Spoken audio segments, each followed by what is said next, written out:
right? And he'll tell you, oh, because Suge had Buntry in them. Buntry in them was not security. Them niggas was goons.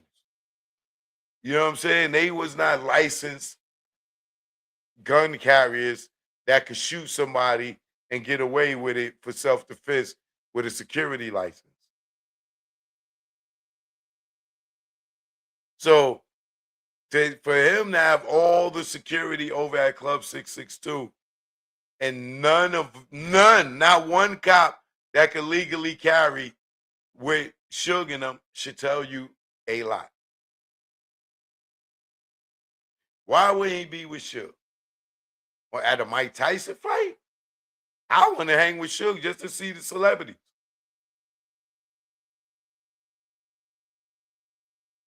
As hot as Tupac was, why would he take Michael Moore off of Tupac to only put him on the cash register? Like, Michael Moore was Tupac's Superman. Can you imagine the Avengers is going out there to fight Thanos and goddamn Iron Man want to put Thor at Burger King to watch the goddamn the cash register? Like, it don't make no sense. Michael Moore's with him in Paris for Fashion Week or Italy, wherever one it was, and then Reggie takes him off and puts him on the cash register. I need you to watch the cash register. The cash register, nigga, I get paid to watch celebrities. Why am I watching the cash register? He could have put anybody on the cash register. He had like 26 cops there. Anybody could have watched the cash register. There's a whole East Coast, West Coast war going on. And Tupac is with one guy and he don't even got a gun.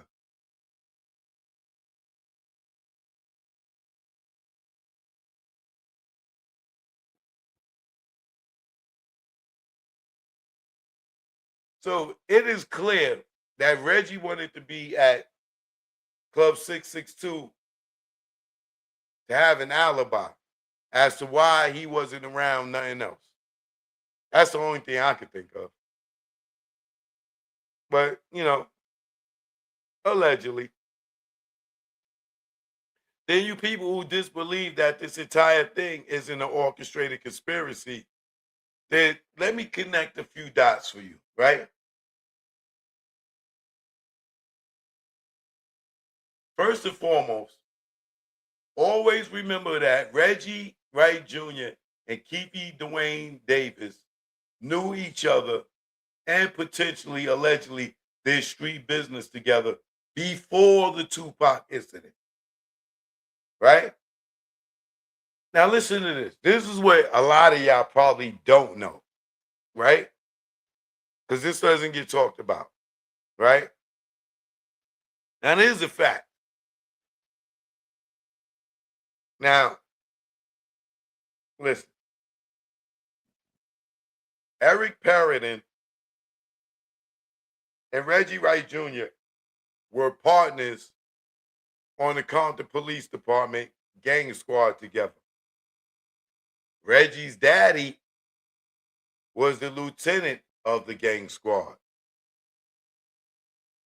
Okay? So remember, Reggie Daddy is the boss of Reggie Jr. and Eric Perrin, right? You also got Blondie and Ladd, right? Tim Brennan and Robert Ladd, and a few others that ain't famous from YouTube. They all worked under Reggie's daddy, right? Now, allegedly, this is just hearsay, right? Eric Perrin worked in the Nutty Block area, and he allegedly messed with all the Crips.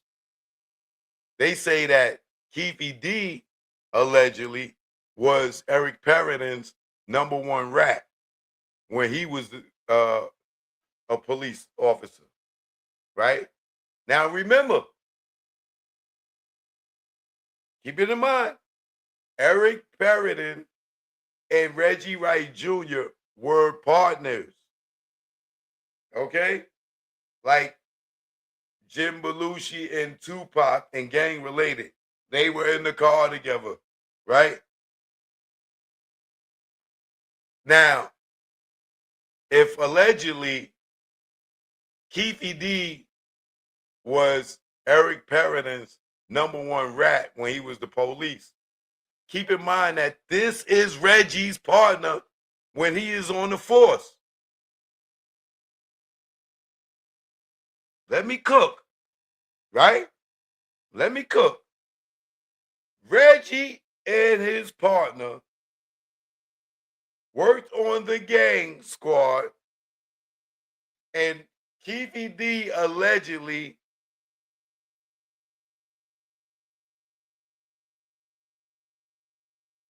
was an informant for Eric Periden, who was Reggie's partner.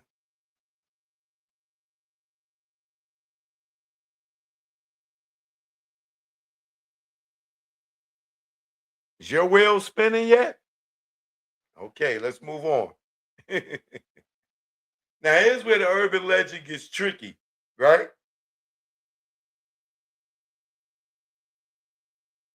Eric Periden leaves the force and becomes a DA, right? After Eric Periden becomes the DA, now imagine Reggie Wright Jr.'s former partner, now the assistant DA, ADA, right? And then he goes from the ADA and runs against Omar Bradley,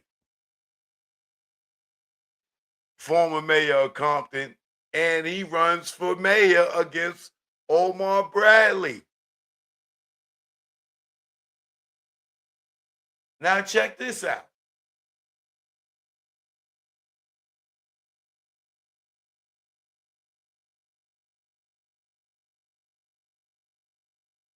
Who did Reggie say he the only person he snitched on? Omar Bradley, right? Don't Reggie could say he only snitched to the feds on Omar Bradley, right? So you snitched on the feds of Omar Bradley for what reason again? And then your former partner in the gang squad runs for mayor. The same guy you went to the feds and snitched on about, your former partner is now running against him. And then guess what else happened after that, y'all? After Suge goes to jail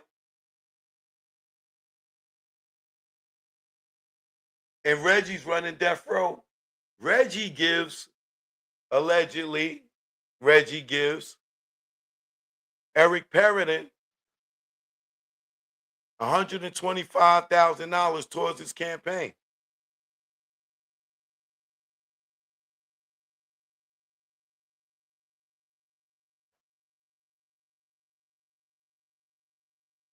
Did y'all hear me? Now, this is all hearsay, but we do know there is some record of death row giving Eric Perrin 100 something grand